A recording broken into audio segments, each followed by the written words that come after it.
মিশরের রাজা ফেরাউন নিজেকে সবার চেয়ে বড় মনে করত। সে মানুষকে কষ্ট দিত এবং বলতো, আমি তোমাদের সর্বোচ্চ প্রভু। মানুষ ভয়ে চুপ থাকতো, কিন্তু আল্লাহর সব দেখছিলেন। একদিন আল্লাহ তাআলা হযরত মুসা আলাইহিস সালামকে নির্দেশ দিলেন, হে মুসা, তুমি ফেরাউনের কাছে যাও এবং তাকে সত্যের পথে ডাকো।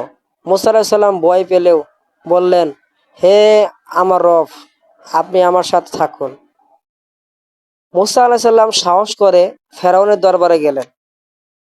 তিনি বললেন,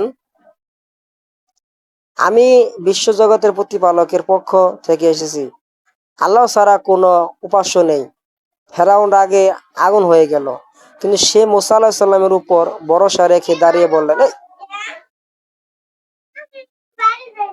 আল্লাহর মুসা আল্লাহ সাল্লামকে নির্দেশে লাঠি দিয়েছিলেন। যখন তিনি সেটি মাটিতে ফেললেন, তা বড় সাপ হয়ে গেল। মানুষ বুঝতে শুরু করলো, এটি আল্লাহর নির্দেশন। সমুদ্রের সমুদ্রে অলৌকিক ঘটনা।